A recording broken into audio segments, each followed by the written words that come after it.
Welcome back to the K-Hole. I'm Merritt K, and joining me this week is a man who really needs no introduction, I would say, except I'm going to give him one.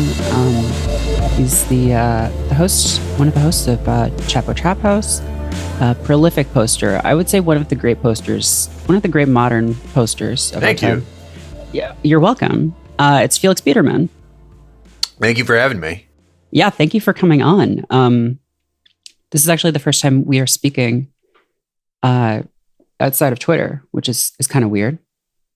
Yeah, no, I have a ton of things like that where it's like, yeah, I've known somebody for like years, and then like the first time I ever speak to them is on a podcast. But yeah, no, it's how it goes now. Something that was, someone reminded me of this the other day, and I always think it's really funny when this happens because it's happened to me multiple times. But we had beef. Yeah, we did like years ago, 5 years ago. Yeah. Yeah. And I can bear, here's my best reconstruction of it is that I think I think you had tweeted something about Hillary. And yes. I think I got incensed about that and maybe quote tweeted it and was like, oh yeah, typical, like talking about a woman, blah, blah, blah. And looking back now, it's just like, I can't even imagine the kind of person I was that I was like, that was my priority. Yeah, no, I mean, it's the same for me because I would like from like 2014 till I'd say about like 2018, I just got into like daily, like insane arguments with people. Yeah. Just I think like we all did. Yeah. being like, I need to find out everything about this fucking piece of shit. Just with like a totally like blank expression on my face, looking at my phone. And then at a certain point I was like, this is fucking stupid. Yeah, like what am I doing? Like this like makes me unhappy. I have to like stop doing that. And I've become friends with a lot of people that I have formerly had arguments with. But yeah, I think it's like it was a frame of mind for both of us where neither of us can really remember why any of that was like our priority at all. Yeah. I mean, I think that's like one of the good endings of Twitter, right? Yeah. It's like, because this has happened to me before where like I've had just some absurd argument with someone and then years later we're just like, what was that about? And like that to me is like the good outcome as opposed to like the holding the kind of grudge forever. And I've tried to not do that and to worry less about Twitter because like I just don't care anymore. I think that's happened to a lot of us too. Yeah. It's like in the last few years, we've just, all of our energy has been drained out of caring about this stuff.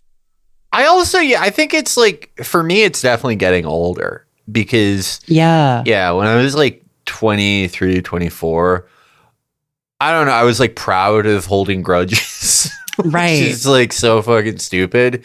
But as I got older, the more I realized how stupid it was to think that way and to like spend really any time on this. And like now, like people yell at me all the time, as they always have, definitely less than they used to. But I just like, sometimes I'll make fun of them, but it's like the only thing that really gets me mad is like seeing David Frum or something like that. Like, well, that just like, makes you human. Yeah. Yeah. Just like a random person being like, fuck you, you suck. It's like, I don't care. Yeah. I think, I mean, that's growth, right? Like that's sometimes, I think it still is hard sometimes to resist the call of the dunk. But yeah, I think like that's something that I've dealt with too, is just realizing like, this isn't doing anything for me. And like, it doesn't look as cool as I thought it did when I used to do it all the time. And like the people who agree with me already agreed with me. Yeah, exactly. I've never I think I've gotten in like literally hundreds, if not thousands of these things. And I don't think I've ever changed anyone's mind. Yeah. I actually like one guy did change his mind, but it was like more of the strength of like how weird he came off. There's this guy like in 2016, it's like my Psycho era, and we were arguing, and he was like, "You're an idiot, but I blow you easily." And I was like, "What's up, man?" It just evolved, and then he ended up being like subscribing to the Patreon and being like, "I'm sorry, I won't bother you anymore." But wow. He was like a super Democrat guy, but he was like, I don't know what was up with that guy. I hope he's well, because it was like one of the rare cases of someone being like, all right, I'm going a little crazy here. Like, he didn't have to give me $5, but he did. So good for him. Yeah, good for him.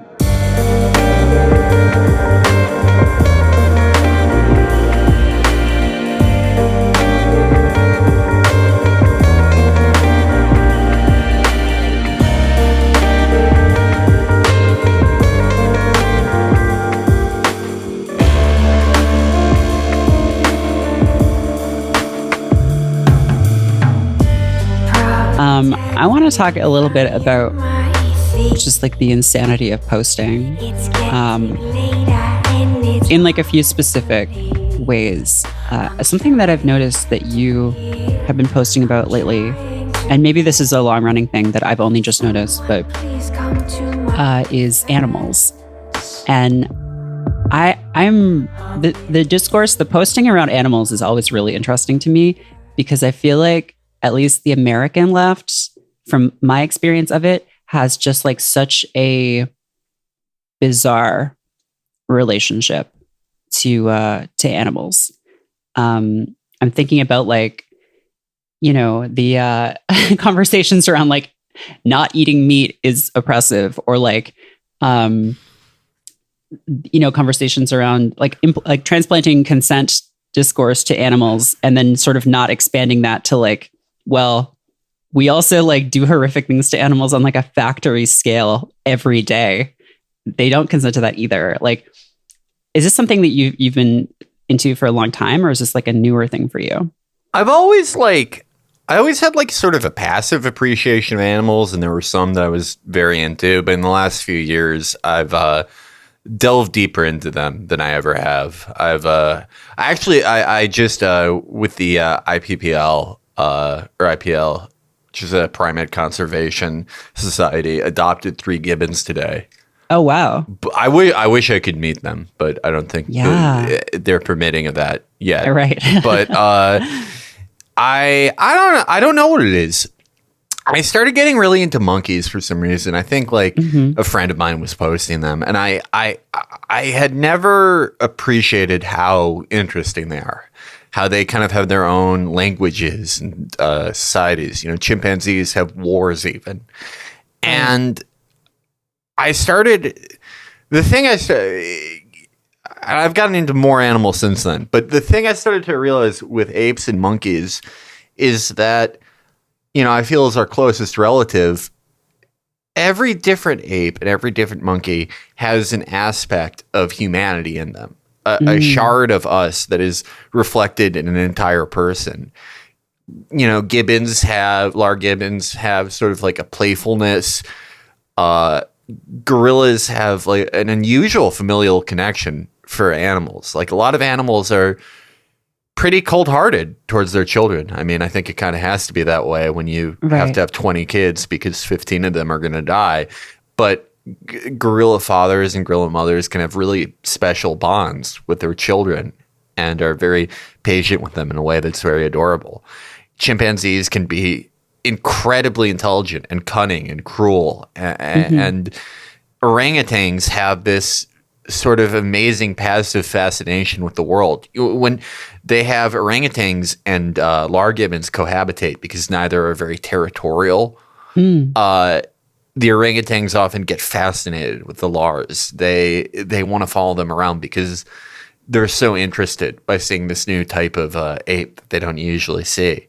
So, from there, I don't know. I follow a lot of Russian exotic pet accounts. I think they're the only people who should be able to have, skunks and sables as pets.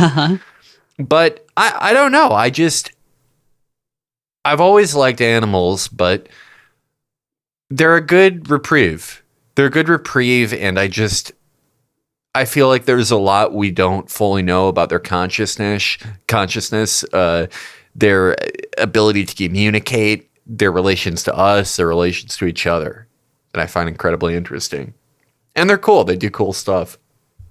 Yeah, they're funny little guys. Exactly. Some of them are funny big guys.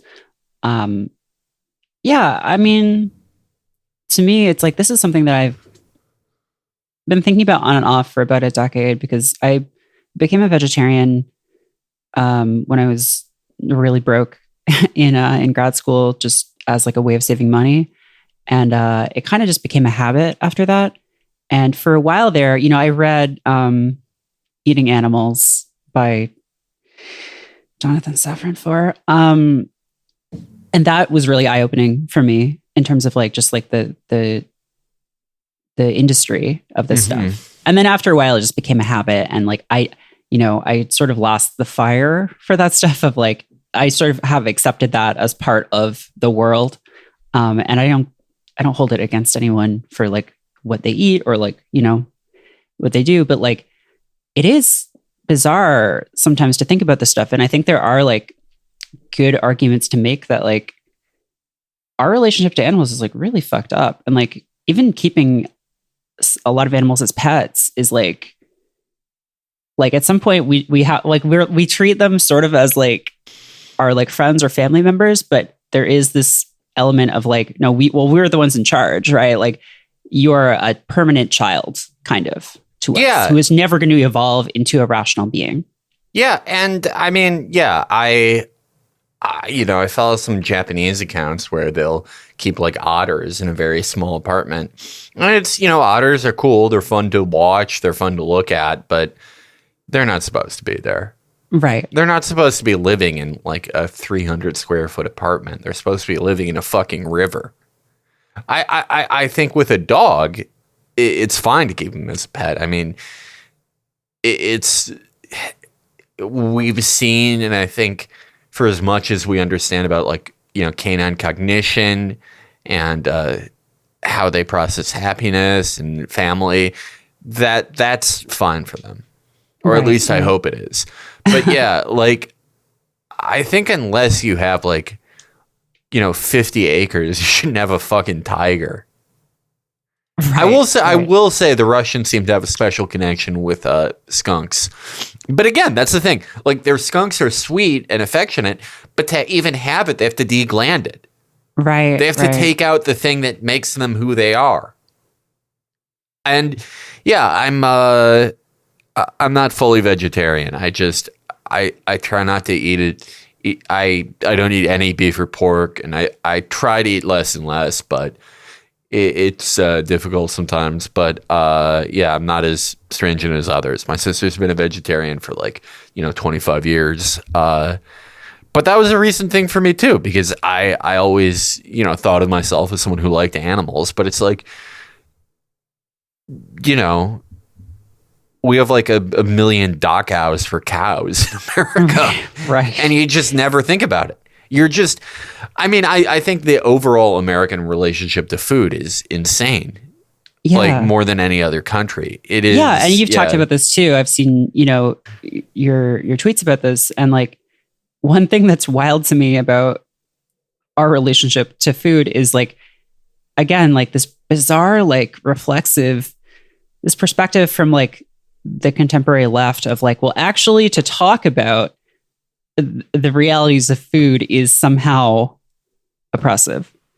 To say that some food is better for you than others, or to say that like, people need nutrients is somehow classist or whatever. Right. Yeah. And people equate this with like, God, I wish there was a better term for this, but they call it body fascism, which I think, there is some credence to that, to the idea that people are like, overly discriminated against for being overweight. And there's a lot of it that you can't control. I definitely agree with that. I definitely agree that like some people like tend towards carrying more fat, and pretty much most of the time it's genetic. And like, I don't think you should discriminate against that, or like, I don't think it makes someone like a worse person for being overweight, obviously. But I think this is like, there's this ridiculous I mean, food is every bad condition with food, whether it's factory farming or just the awful shit that they've put in our food, is just so blithely accepted and depoliticized, that when people do politicize it, they're doing it at a very base, stupid level. So it's either like this sort of like faux populism of like trying to find the single most annoying vegan. And it's like, yeah, they're out there.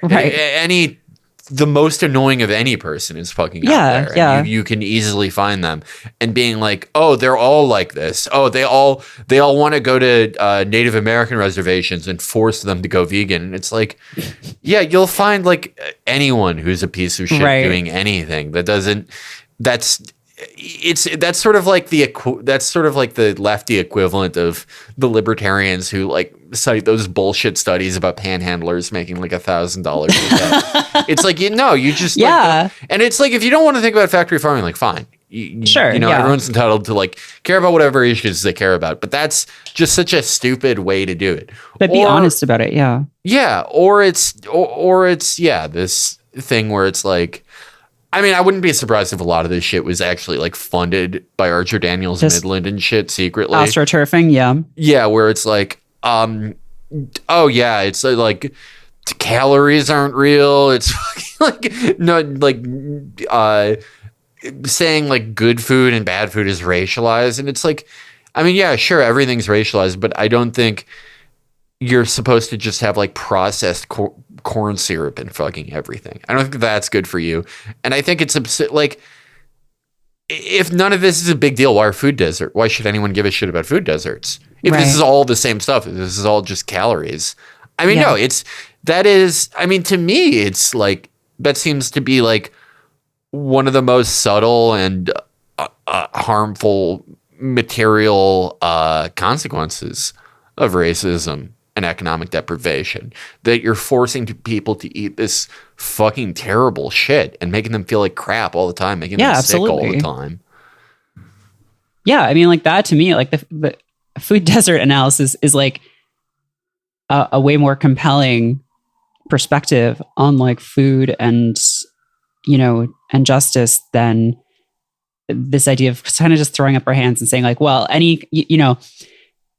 it's almost like conflating the judgment of like individual people and like the ways that they deal with conditions with like the conditions that put them in those situations. People are going to make choices and like try to navigate the situations as best they can, but like, and that's they're not bad for trying to do that. It's like, we're talking about the conditions here that create food deserts and that create that, like, force or push, certain communities or certain areas towards eating stuff that is just like not good. Like, and it's like, I don't think that should be controversial to say like, a lot of the shit that is produced by the food industry in this country is like fucking horrible for you. Yeah, it's absolutely horrible. And I remember seeing like some like libertarian or like otherwise free market fundamentalist psycho just fucking they were like, oh, it's actually like a good reflection that, all throughout history the poor were malnourished and underweight, but now they're more overweight than anyone else. And it's like, no, that's like also bad. It's like also bad, yeah. That's like means that they're just being given shit. They're just being given like corn slurry. I mean, it's like, so they want to make Tom Vilsack the Secretary of Agriculture again, and it's like it's food is so depoliticized in this country. Like, okay, shitty as Democrats wouldn't nominate someone like Rex Tillerson necessarily. Like, they would definitely nominate someone who's like done consulting for ExxonMobil, but they wouldn't. It wouldn't be like, no, we're putting like the ExxonMobil guy there, right. Like they care that much about appearances in some ways that they'll at least like they won't go that far. But Tom Vilsack is like, I mean, there isn't really a singular ExxonMobil to like shitty American agribusiness. I mean, there is Monsanto and there is there is Archer Daniels Midland and a bunch of other companies. But like, you know, as far as a company that makes like $100 billion a quarter, but like he has been at the front and center of like every awful public decision about food for like the last 30 years. Like he was big behind just like beef, like slime byproducts. He's been, you know, as a former governor of Iowa, instrumental in just putting corn syrup in everything. Right. And it just like, no one gives a shit. No one fucking cares. I mean, Bernie said he's voting against him, but I kind of imagine he's going to sail through confirmation. Mm-hmm. Because like no Republican, like, yeah, I mean, they have their own food culture war thing. Right. It's like, you know, you're like gay if you eat arugula, or like, you know, people want me to eat bugs. So it's like, yeah, I'm going to support like the fucking Iowan pig man who wants everyone to just, for everything to have like the nutritional content of Captain Crunch.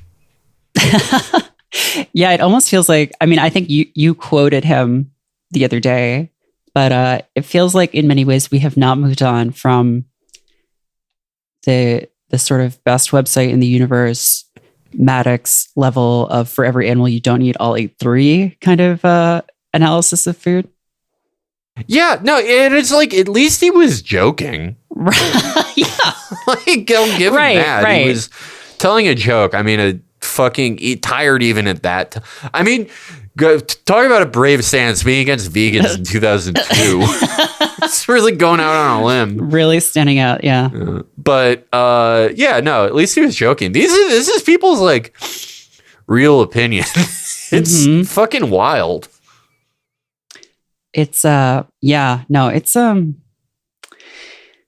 don't know. I don't know. I mean, and then it's almost like I'll see people who are deep into some really bizarre beliefs about food, and I'm almost like, well, at least you're thinking about it. Like, you've come to like a completely insane conclusion, like that. Oh, fruits and vegetables are part of a communist plot to get us to accept voluntary depopulation, and you know, all you really need to eat is meat. But at least you're thinking about it, I guess, right? I mean, yeah, most Americans just like, I mean, I don't blame it. Like, you know, it's easy for me to say as somebody who has I have the luck to have a very like flexible life, and like I can spend a lot of time thinking about this if I want. But yeah, no, as someone who works like, I mean, really the default now, like even for office workers, is like people kind of like work a soft 60 hours a week. Right. Like, you know, as is the story with all technology, it was originally, you know, said that it would save workers time and make everything more efficient. But the result is that, you know, your boss can contact you all the fucking time. Yeah. You never really clock out. And it's like, yeah, if my life was like that, I wouldn't think about it either. Like if you were just like living paycheck to paycheck and you like how you were going to pay your rent, your fucking job dominated your entire mental space. Yeah, no, of course I wouldn't think about it. But I mean, I think that's an argument for better working conditions. This is the type of thing I wish people could think about. I don't think they should have to. Like, like if they don't want to, they don't want to. But it's like, I don't, you know, whenever I go to a place where people don't really have the option to not eat like factory farm shit, like people are just fucking lurching around. Like it seems like they feel like shit. And yeah, no, I mean, I even, that Michelle Obama school lunches thing, that was like one of the only good things the Obamas did. I wish it was more widespread. I mean, that's fucking awful. They're just, feeding kids these agricultural byproducts. It's just fucking super fun going off.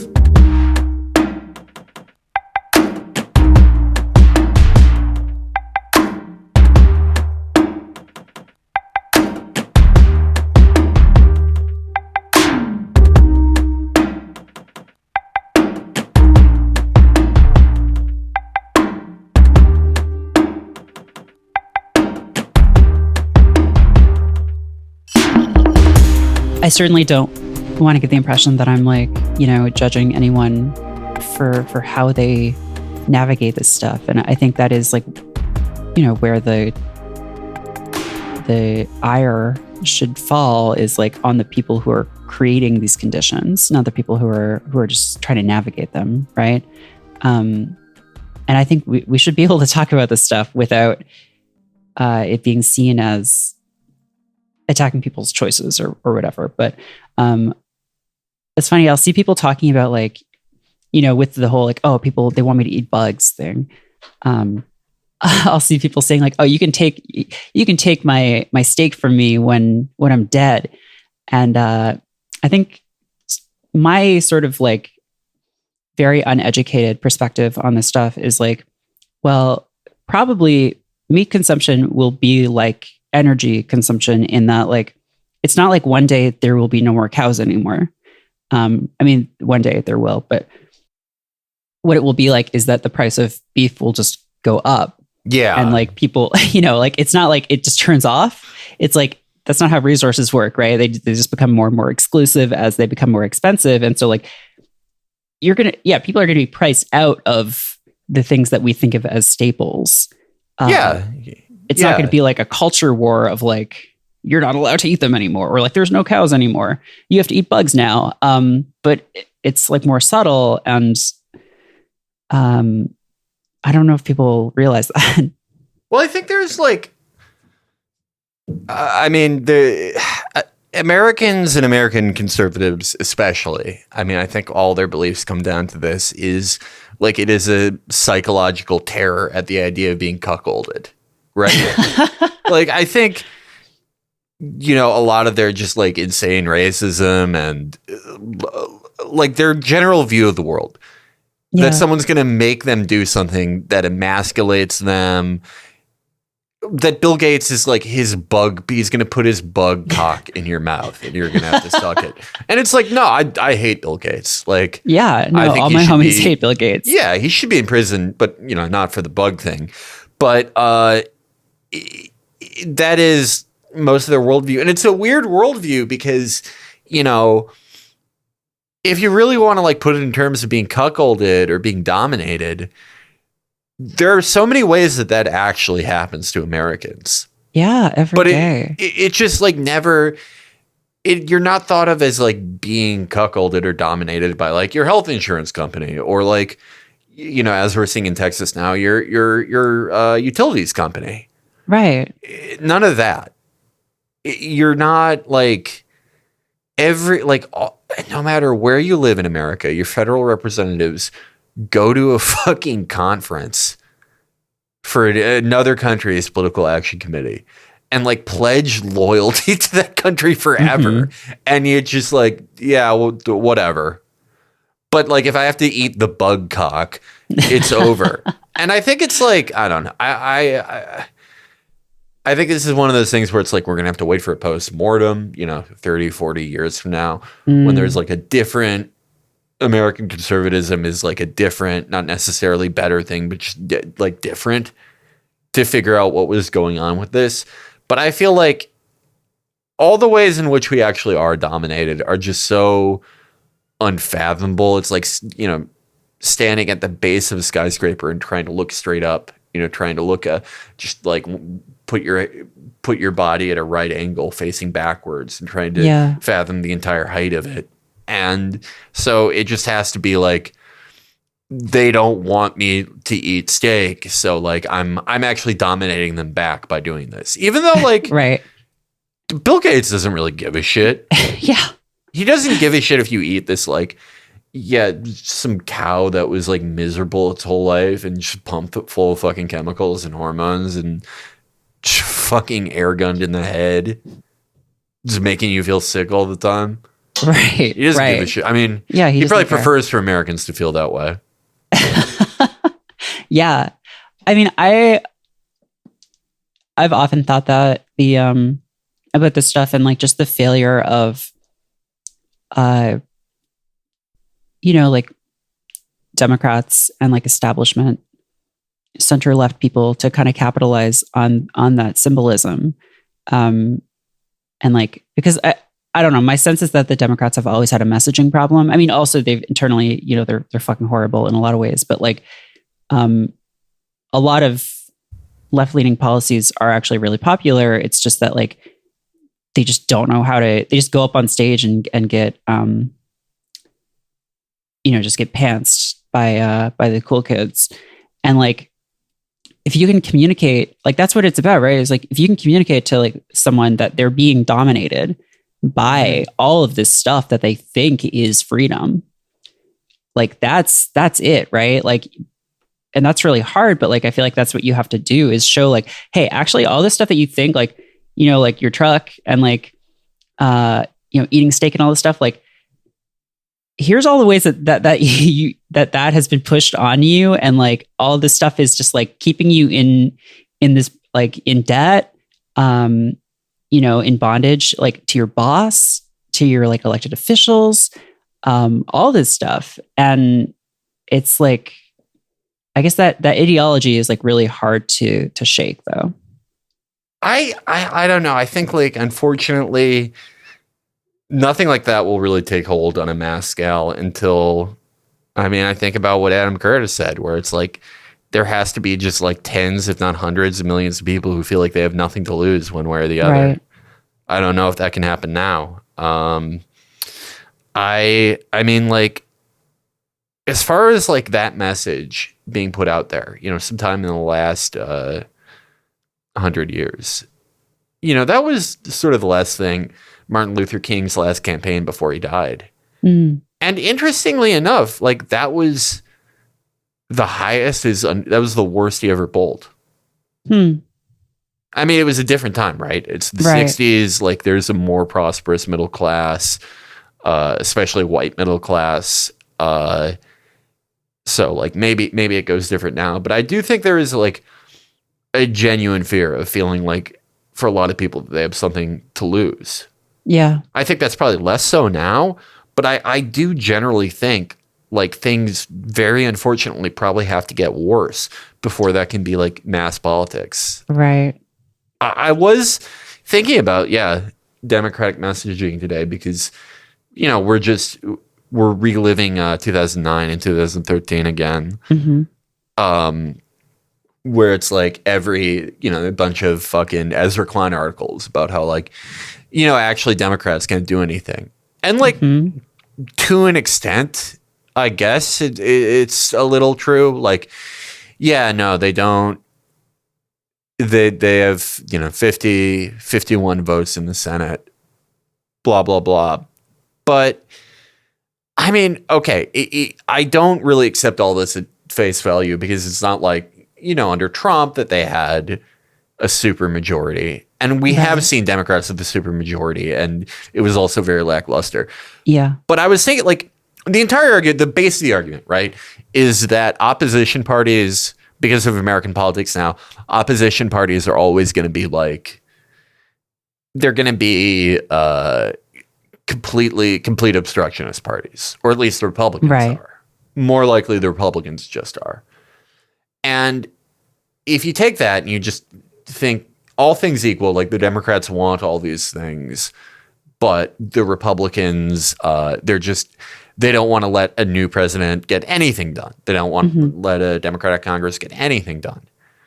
Okay, well then like the country's fucking ungovernable. Right. Then we can't do anything. And it's like, well, like what, like, okay, why isn't there like more electoral reform? Why not redistrict things? Why not like do anything? If this is the case, it's totally ungovernable under how it is now. Why can't we, if this was the most important election of our lifetimes, why can't we make it so, if this is really the case, why can't we make it so like, a coalition of like 46% can't like win the presidency half the time and win the House like most of the time. It's insane. But I mean, I think like most things with the Democrats, all they want is like a 51% coalition that shows up on presidential election years.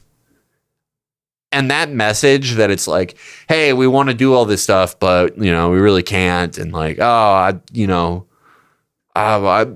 guys don't really understand how politics work. That's a perfect 51% every 4 years coalition. Mm-hmm. Nothing deeper than that. And it's like, yeah, like, I think they really fucking stepped on it, saying $2,000 checks go out the week after, Jack Ossoff and Warnock win. But that was a real, to me, that was a real like post-nut clarity kind of moment. Of yeah. He's like, oh wait, no. But I also think like they like also like they probably know they stepped in it. And I don't think they give a shit. I think that they're like, whether deserved or not, and whether they're right or not, are confident that they'll find a way to retain the White House. And I think that's all they want. It's a shame because it's like, even if there was just like a party with like, even if they just had like, the economic policies of like a centrist party in Switzerland. Right. And they actually like seem to actually want those things. They would have like a 60% coalition. You would, and then the Republican Party would just be this regional party. But I think like the frailty is baked into the design, and that design is baked into the messaging. I almost feel like at this point the messaging is like bad on purpose. Yeah. I mean, I feel like a lot of the time it's bad on purpose. Yeah. A lot of the other time it's just pure incompetence. But it's hard to tell which is which. It is, yeah. They blend together.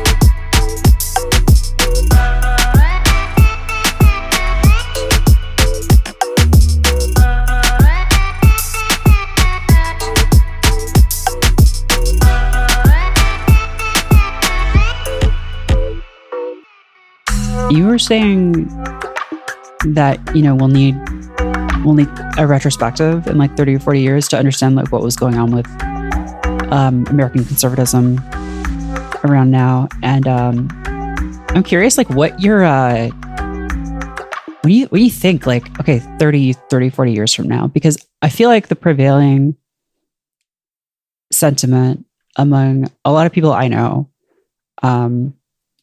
which is maybe not a good representation of the American left, but is like, I guess mainly like lower, like working class to lower middle class, like some people working in like media, some people working in like whatever, this sort of general sense that like, well, there is no future, like that. We've given up. And for whatever reason, mainly like climate, that we will, there's sort of this like ironic, but not anymore, like increasingly unironic, like belief that like, well, we're just running out the clock. Yeah.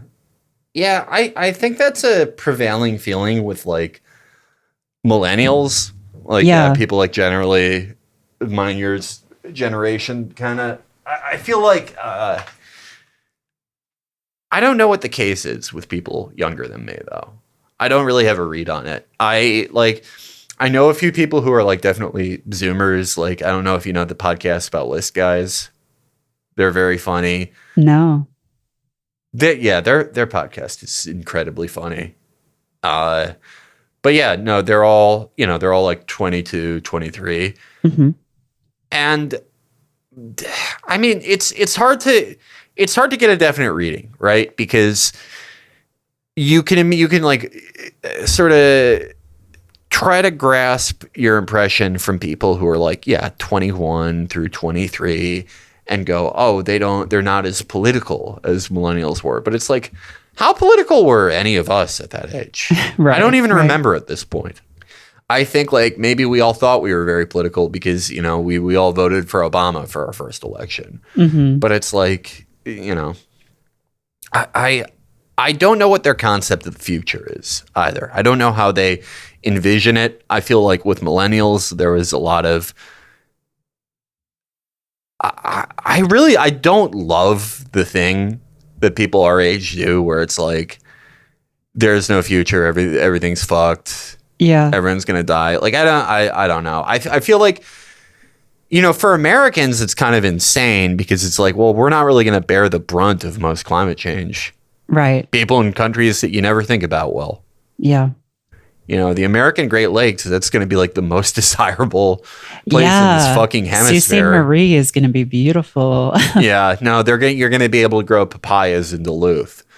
But, people in places that you never think about, like people in fucking Myanmar, people in all these countries that just like never really come to mind, are probably going to bear the worst of it. So, I feel like it just like, I don't know how aware people are of that or not, but I feel like a lot of the stuff where it's like, oh, we're all going to die is just like, maybe sometimes, that's what's coming, that we're going to survive and you're going to have to live the rest of your life and you will have to live through this, but you kind of wish you would be punished for it. Yeah. But I get it though, because millennials were promised a future and then most of them did not get one.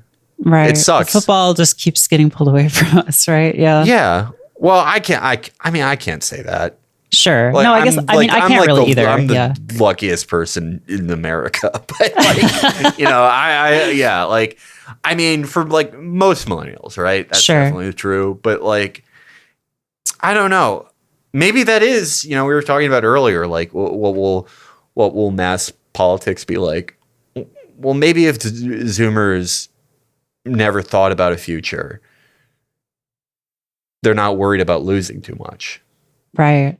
But I don't know yet. It's hard to, the thing I try to avoid is when everyone just sort of anoints the youngest voting generation as the savior. And it's like, right. Talk about ways to get out of doing anything. Yeah, absolutely. I welcome being roasted on TikTok by Zoomers. I can't wait till Zoomers have just like truly incredible drugs, and they're just like roasting me for being addicted to coke and ketamine and stuff. I hope they bring back Quaaludes. Oh my God, can you imagine? If anyone does, the time is right. That would be great of them. Then I would become one of those guys who's like, yo, the kids are all right. Yeah, they've got lewds.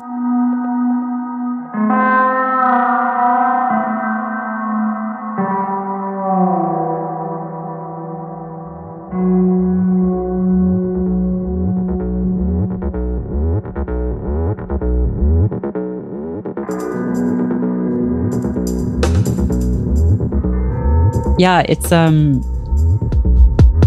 weird. And I think the pandemic also has just like foreshortened people's ability to to see forward. Like for myself, I think like, I guess I've just kind of like accepted in this kind of depression haze of just like, oh, this is what it's like now. Yeah. Like, I know people who are getting vaccines, but like my brain just refuses to let me accept the possibility that like I will be able to like go to a party again, or that I will be able to like see a group of friends again, or whatever, or any of these things, or that things will, conditions will change, because I'm just like, oh no, like this is it, Yeah, no, I feel like I was like better equipped to handle this last year than most people were, especially when they reopened the gyms here. But yeah, even for me, like, yeah, no,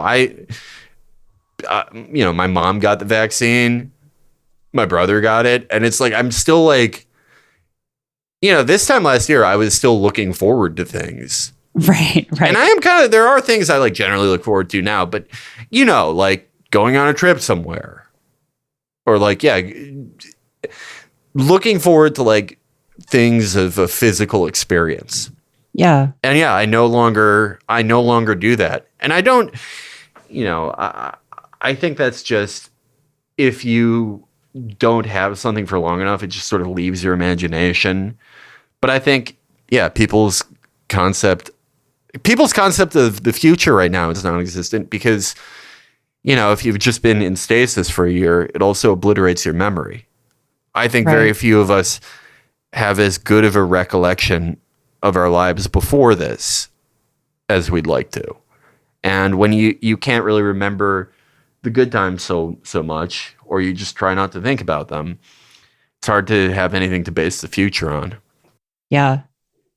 One of my least favorite genres of people that has come out of the pandemic is the type of person who not just like acclimates to conditions, because I think, you have to some extent, but insists that it's fine and good to be isolated and to not have things, and insists that all of these things are luxuries, and that like all of these kinds of like forms of social activity are just either like elite activities, or I've seen people say like, oh, movie theaters are terrible anyway. It's like this almost like a kind of sour grapes sort of thing. Yeah, that's. I remember I forgot where it was, but it was something about like American conduct in both world wars, and that the thing that always like freaked out our allies was just nonsensical, psychotic American optimism. No matter how bad things were, how little of a plan we had, or way of getting whatever thing done, there was just this overriding belief that like everything was fine and anything bad that happened didn't matter. And I think I think in like the media hyper consumer sphere, that doesn't exist so much anymore. I mean, it exists a little, but obviously not like how it used to. But I think for some people, that's always going to be alive. And yeah, now it's like, oh, well, all restaurants should be outside anyway. Like, yeah. Fuck off. Yeah. You mentioned the gym. Are you someone who lifts? Do you lift, bro? Yeah. Well, I hadn't for 3 months. I pulled my back before the gyms were closed. I would do handstand push-ups like on my wall. Yeah. And I got it really dirty. So I was Swiffering it one day, and I pulled the shit out of my back. This is in December. God. Yeah, it's like the worst it ever felt. I had to get like a muscle relaxer shot and all this shit. And I went to see a back doctor, and it took me like 3 months to see them twice. Yeah. And when I finally like got an MRI and shit, I don't know. It was one of those things where it's like, oh, I've spent like 3 months on this and I think my doctor sucks. Yeah. Because I was like, well, can I exercise? And he was like, yeah, I don't know. So I was like, oh, fuck. I guess I'm done with that. But I have my buddy Aaron is a really smart guy. He's a trainer and a strength athlete and rugby player and very, very actually knowledgeable about anatomy and sports injury. He does a lot of stuff specializing in that. And I told him what I had, and he was like, no, yeah, that guy doesn't know what he's talking about. And so like, I've been back in the gym this week, and my back feels better than it has since before I heard it. So I don't know. Don't trust doctors. Don't trust doctors. Yeah. Yeah. Yeah. I, in the last, like sort of a new development for me recently is that I've become really fascinated by bodybuilders. So my sister was a bodybuilder for a few years, but I've been like watching videos of these guys, and it's just really fascinating to me. And I read this essay by Henry Rollins called "Iron in the Soul." Do you know this? Yeah. Maybe you were the one who linked me to it. But it's just really, really compelling to me because like I feel like when I've tried to go to the gym in the past, it hasn't, or like when I've tried to like, work out more, there hasn't really been any kind of like goal there. It's just sort of been like, oh, I should just be doing this thing. But something about just like actually like lifting seems so compelling to me. And maybe it's because like I play a lot of games and I can see like, oh, you could see your stats going up basically. Like there's a number involved. But like I really like the Rollins essay about just like the iron never lying. The iron just being like the arbiter of truth that you like measure yourself against. That is like kind of how I got into it in the first place. Not the Rollins essay, but the thing you said about like, seeing the numbers go up. Yeah. Yeah, I think I had like leveled enough characters in like Diablo 2 and shit that it was like, okay, like what does this actually feel like to level your thing? I mean, I like it because it's a solitary meditative activity kind of. Right. I like the lonely nature of it a lot. And I mean, any linear progression thing I love. And I think most people love. But yeah, I don't really think about anything else while I'm doing it. I feel great after it. And yeah, no, there's a part of our brains that's always going to love seeing the number go up. I wish... I like never want to get a Fitbit or an Apple Watch or anything, but if you could like see what your stats are as a person, I would get one. Like if I could see what my dex is. Your dex, yeah, I would your love charisma. that. Yeah.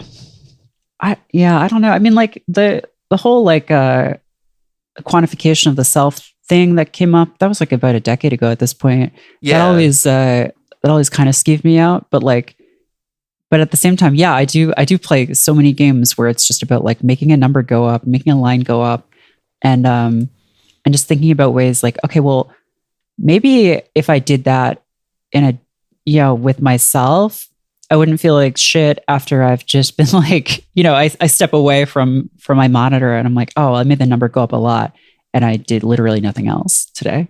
So like, I mean, that's probably like, it's the thing that keeps me from thinking about being on my monitor so fucking much. Like I care about, there's so many games I care about to like an idiotic extent. Like I'm going to finish like playthrough number 5 of Sekiro probably this week after having the game for like 3 weeks. Oh my God. And wow. I love Counter-Strike. I have a ton of games I'm very invested in. I remember, spending hours like leveling my base and doing contracts and Phantom Pain and shit. And honestly, like I've been on both sides of it. I've been there where it's like the monitor is kind of all I have. Like I go to school and then I have the monitor. And I've been on the side where it's, I'll like go to the gym like 4 times a week. And like I used to do Muay Thai and Brazilian Jiu-Jitsu, and that was really cool for the gamer brain. Because that was like, new move unlocked. Yeah, you learned the Sagat Tiger uppercut. Yeah, this is RB plus LB. This is great. But it's, I mean, like, I never really had a huge problem feeling self-conscious about games, but if I ever did, it was definitely like in high school and shit.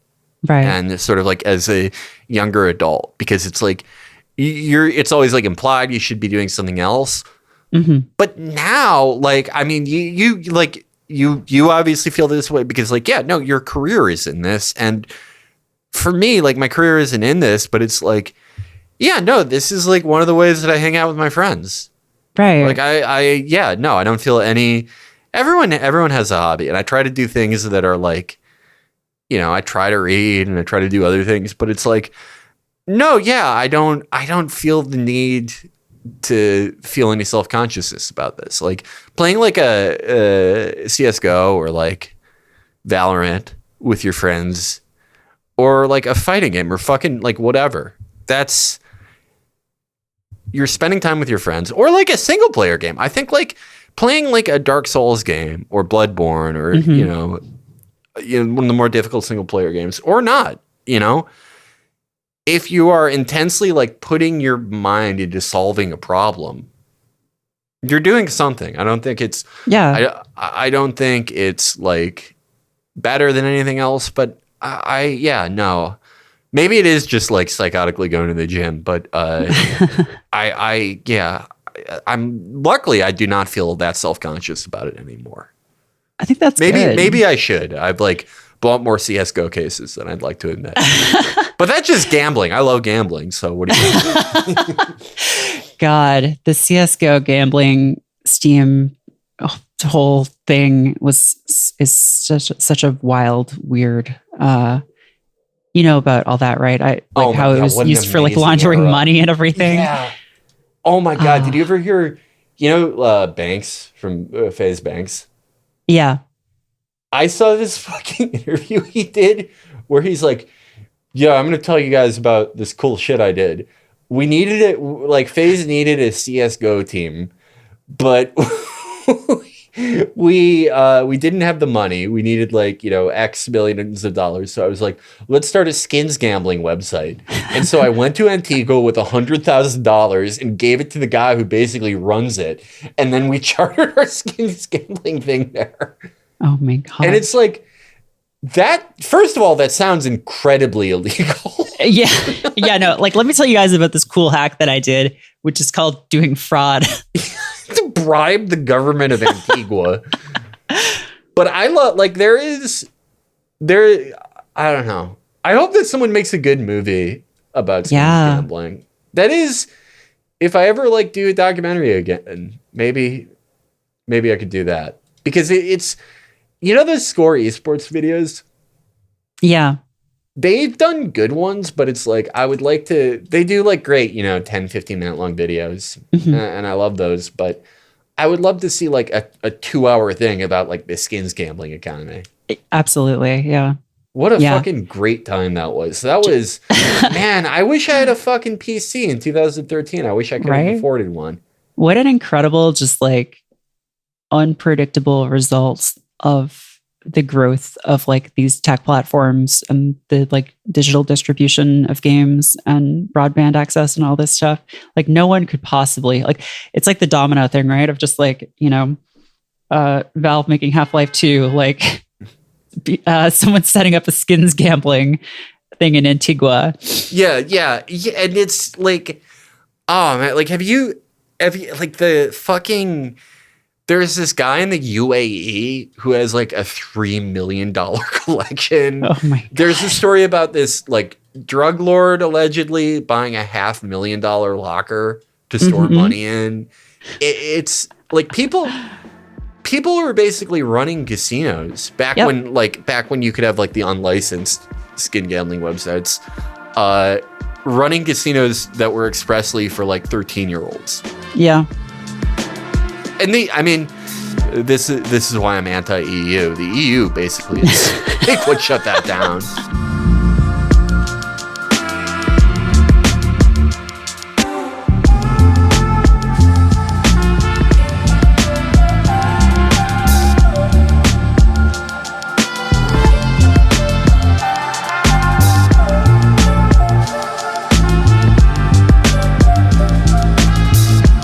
I can't let myself do anything like that. I can't play gacha games or anything. I used to play Overwatch, and I had to stop.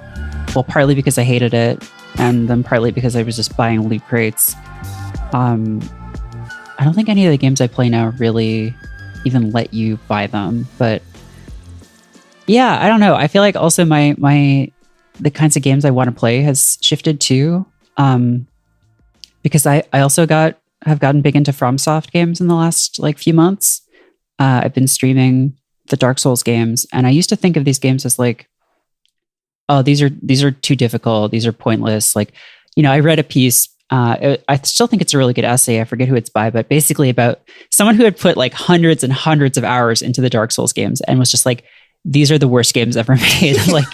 Because they people always say, oh, Dark Souls teaches you, but it's it teaches you how to play Dark Souls. It doesn't teach you anything broader than that. But having actually gotten into them, we were talking about this on Twitter the other day, but I kind of reject the idea that they are hard in the straightforward sense of oh, a Dark Souls is harder than a Mario. Right. And Sekiro, is that the first one that you've played? Yeah, no, it's the first one I played. I've tried Dark Souls 3. I fought the first boss in Dark Souls 3. The blood dinosaur. I was getting my ass kicked because I was still trying to play Sekiro mode. I was still like trying to parry everything, and you really can't parry. I mean, you can't, but it's just, Sekiro, you're always supposed to square off. But it's like, I don't know, it's too like slow for me. I did download this. It's definitely a slower paced series, I think, than Sekiro. I did download this idiotic mod where I can get Ashina's outfit and his weapons that like maybe will bring me back to it. But I played Sekiro on a lark, and I first played it on my TV, and I was like, this fucking sucks. For like a second, I was, like, these games are terrible. They're just hard for no reason. Right. And then it was like, okay, I should actually try it on a monitor. And it completely opened up. I mean, I actually do think, that thing where it's like, oh, it's harder than a Mario game. I actually think they're pretty similar because they're all about learning the level and learning the fight. Like you can like beat every boss. You're going to die to bosses in Sekiro most likely the first time you ever play it, unless it's just like you totally understand their patterns. And, if you can, you should be like a code breaker or something. But, it's just about repetition and playing through it a bunch of times. I mean, I feel like that's one of the reasons those games have multiple endings, because you're supposed to keep playing them. And that's the thing. I thought like once I learn the fight, it won't be fun. But there's so much like variety in the combat, and there's so many different tempos you can go at that it's always interesting to go back. I've replayed so many boss fights like so many times, and you can ramp up the difficulty. I'm doing one without Kuro's charm now.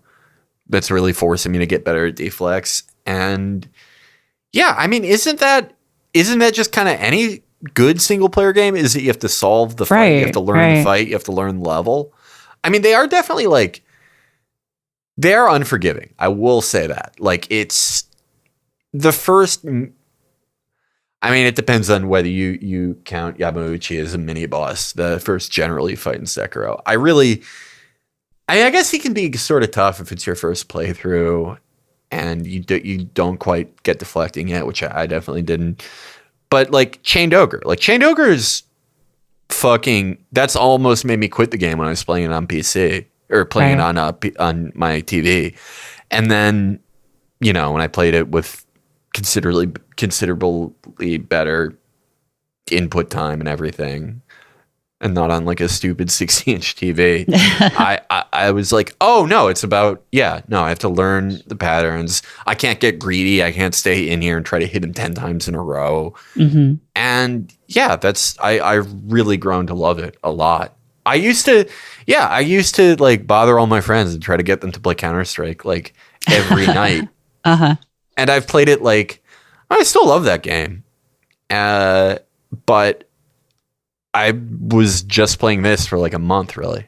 Yeah. I played some other games here and there, but I mean, I don't know if you're this way, but I am someone who definitely like, I sort of diminish my own enjoyment of a lot of games by only playing, like I'll get obsessed with one game and just get obsessed with like solving all the mechanics.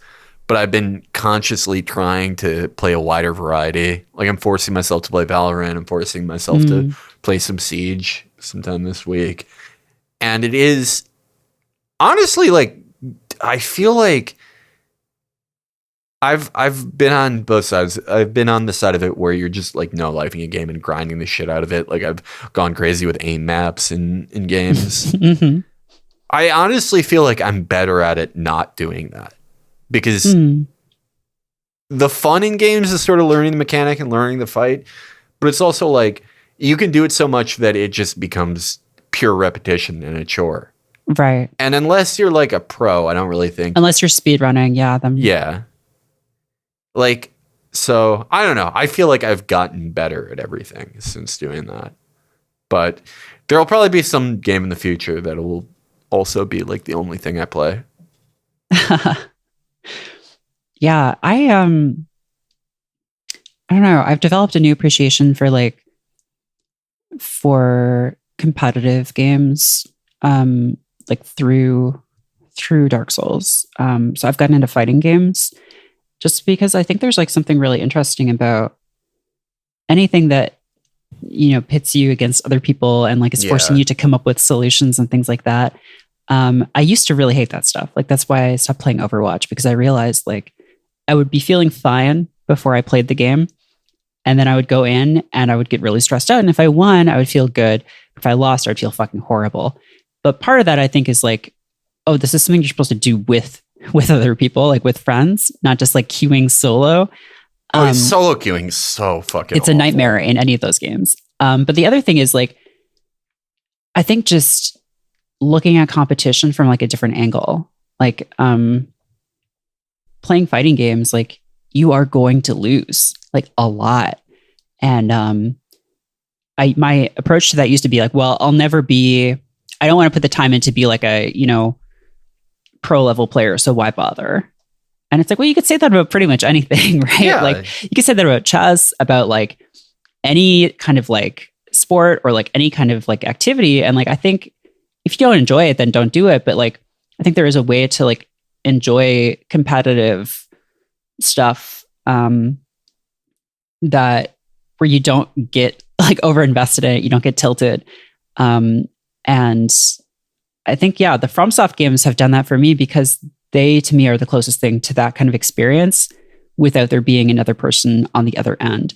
Typically, sometimes there is, which is when it gets scary. But yeah, and I mean, yeah, no, I haven't played a fucking fighting game since Soul Calibur 2. I love that one too. Oh God, yeah, I love that one. I think I just revealed my age to everyone. Now, what did you play it on though? Did you have Spawn or so you had Link? Okay. Yeah.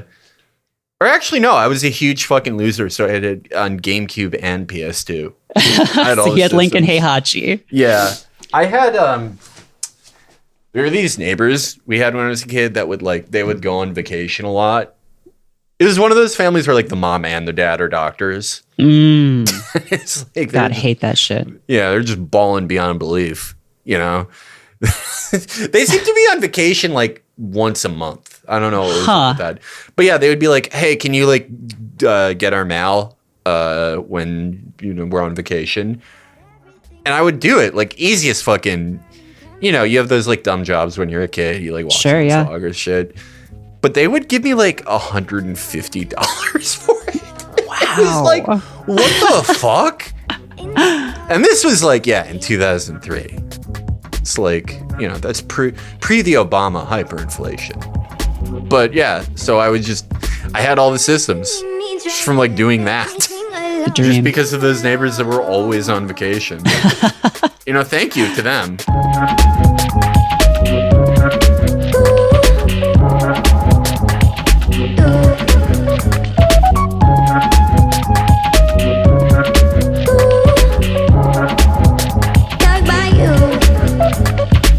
There's a new Guilty Gear coming out soon that a lot of people I know are really excited about. And I'm gonna, I think, try and get into that, which is just like, I'm preparing myself for the idea that like I'm gonna lose a lot, and I'm gonna just like get my ass kicked by like a child with a guitar for an arm, and like because that's what that game is. But I don't know. There's something to that, I think, and as someone who's like worked on and off in games for a long time, it's hard to say this without getting into like people these days are coddled or whatever. But like, I feel like the experience has so shifted towards like the Marvelification of film and games, of like, you're watching, or you are like taking on the role of this like epic hero in this huge story, and you're so powerful, and like you have all these choices going on around you. And like, I see why games like that appeal to people, because people don't feel like that most of the time, I think. Yeah. And so I think that's where the friction comes in when people see like a competitive game or like a FromSoft game, is like they're not doing those things, right, by design. And so that's when people say like, oh, these are, they're too hard. They're hard for the sake of it. They should have, you should be able to turn the ghosts off in Resident Evil. It's too scary. I think that it's too scary. Is that game. They got to take the scary stuff They out. got to take this. I hope in the Resident Evil 4 remake, they take this zombies out because it's too scary. Yeah, it's just about going through the Spanish countryside. Just got this like idiot twink walking around. I mean, yeah, no, I mean, I think like, yeah, there should be definitely games where like, yeah, you play as like the fucking Superman and you beat the shit out of everyone. Like, yeah, no, I get it. Not everyone wants to like spend the time learning to fight, but I mean, I think about this with Fortnite, right? Because Fortnite's a weird game to me because what it was for a while was absolutely not what the developers planned on. Right. They were like, we're going to make like this silly third-person shooter on the Unreal Engine, and you'll be able to like build a box that you can shoot people from. Mm-hmm. And then people went crazy with it. Like, they developed all these incredibly cool things like box fights and people started cranking 90s. Yeah. Yeah. And I think that's interesting to me from a game design perspective because it's like, I feel this way about Counter-Strike and like Battlefield when it was like, you know, in its modern era during Bad Company and 3 and 4. I think you can not think that you're making a very complex game, but if you make like the core mechanic, if you just do it very well, like other games have had sort of building elements, not like Fortnite at all, but like not as good as that. Right. If you make like a good thing that you don't even like imagine people will get super complex with, if you do it well, people will make it incredibly complex. Like good players will always find a way to make it complex and like develop the game into something incredible. And you know, people did that with CSGO and all these games that have like incredible competitive scenes. But with Fortnite, it was weird because it was like, it was a victim of its own success. Like people got too good at it. Right. Yeah. Like competitive players were so fucking good. And I don't even think they kind of struck the lottery with that. I don't think they imagined what it became. Oh yeah, no, absolutely not. I mean, it started as a PvE game and then PUBG came out and they were like, oh, let's do that. Yeah. And then this weird thing happened where it was like on one side you had all the streamers who were like mostly like competitive players, which is a weird scene for a game because like out of like the great CSGO players, I don't think Zywoo streams a lot. Simple streams a bit. Like the NA scene is kind of in a bad space, but it's like, you know, you have Tarek, one of my favorite streamers, but it's like not all, you know, my point is you're not always going to see like the top competitive players streaming like 6 or 7 days a week like they did in Fortnite. But yeah, you had this one side of the game that was people like constantly developing new ways to play it and pushing the limits of the core mechanic and making what could have been like one of the greatest competitive games of all time.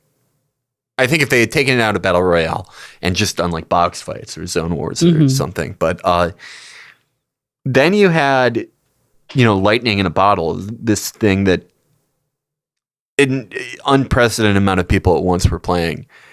And they just turned it into an entertainment platform, like you said. Right. Like I remember I used to play a lot of it. I used to play like in competitive and shit. And like I really enjoyed it. I used to like box fight and just get into box fight discords and shit like that. I was really like, it really entranced by it because it was such a fucking cool mechanic. But I remember they started fucking the game up, right? Like they added the mech, they added all this shit. And I remember like, I don't know how I saw this post, but it was someone going like, they took the mech out and they brought the pump back. Like the pump was a big deal because like a good player who's 2 HP can one-shot a bad player, right?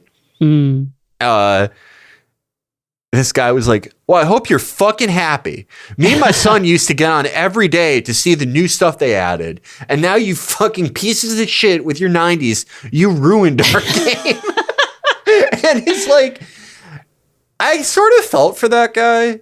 Yeah. Kind of, because it's like, yeah, man, I remember, I was playing with my friend once and we just did something like absolutely awful to some players. We threw like a bunch of like stink grenades and sticky grenades at them back when those were in the game. And he was trying to make me feel bad. He was like, oh, I bet that was a dad and his son. This is like the last weekend he gets to have him.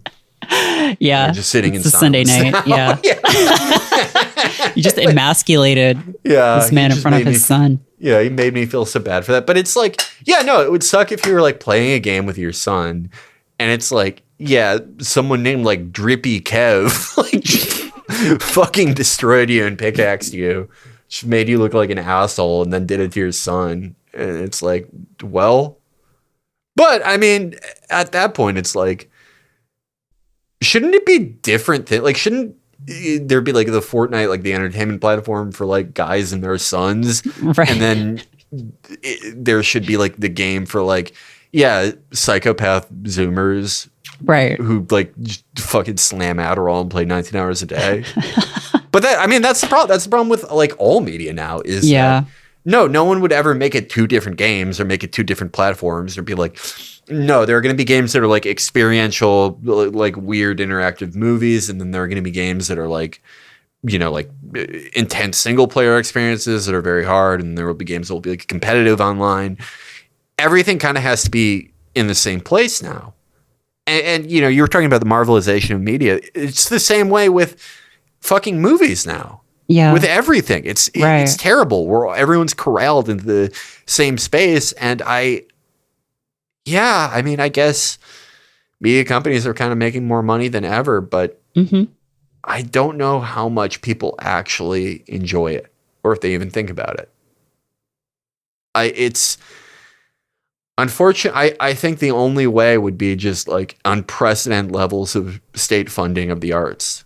Yeah. It wouldn't even take that much. Like for the size of a federal budget, if you put like $20 billion from the federal budget into like games and movies and shows, that would go such a fucking long way.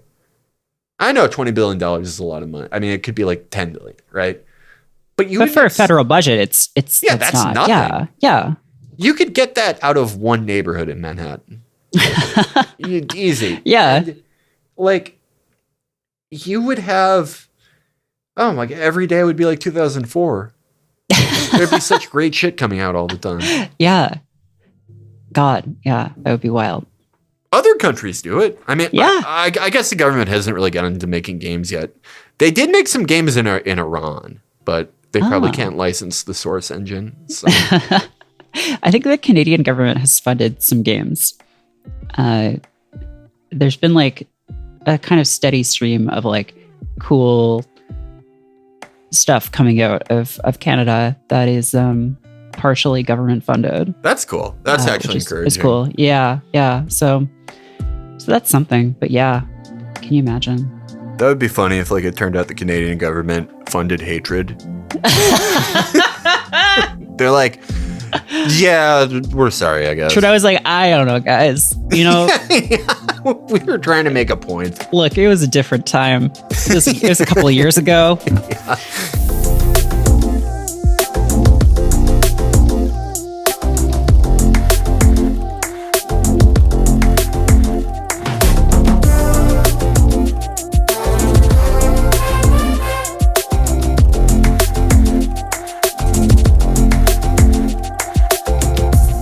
I think maybe we should start to wrap up. I don't want to take up too much of your time, but thank you so much for coming on. This is a lot of fun. No, my pleasure. I had a great time.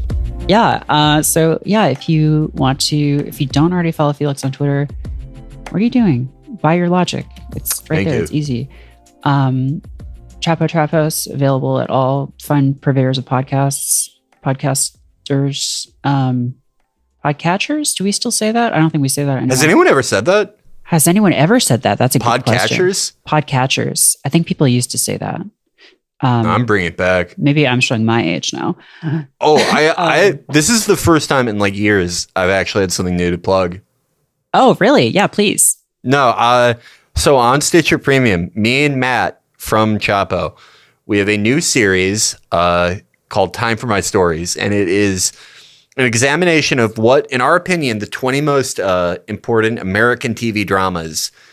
And we chronologically trace the American imperial arc through our TV dramas. Oh my God. I'm so excited to listen to that and just hear all about Dynasty and shit. We did a very, I will be honest. That was the hardest show to get through. Was Dallas. I had to watch a shitload of Dallas. I was like, I just don't fucking get this. Yeah. I don't get this at all. Well, but no, at least now you know who shot JR, right? Yeah. No, I mean, I guess I had to have been alive at the time. To invest emotionally. Right. You had to be there. Yeah. Yeah, it was a different time. But no, we are very proud of it, and no, there's a bunch of cool shit coming up on stage. I mean, like, even if you just think we suck, if you think I suck, if you've listened to me for like an hour 20 and you're like, I want to come to his house with a gun and kill him. Well, you can listen to Blowback, and you will not want to kill those guys with a gun, because that's a great show. So yeah, no, check it out. Cool. We're supposed to release like a free episode soon, so we'll probably do that awesome. soon. Cool. Yeah. Well, thanks again, and until next time, I will see you all next. No, that's not how it ends. I always forget how to end my own podcast. Yeah, no, I famously don't know how to end my own show. I'm always like, what do I usually say? What do I usually say? And then I found out that there's nothing. So Yeah. I will. I'll see you next time. Bye.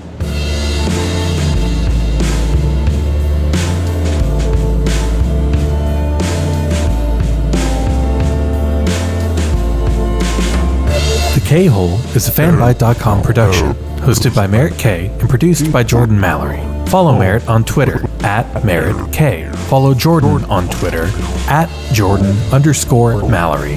For more information on primate adoption in your area, visit fanbyte.com/podcasts or go to podcastnet.org.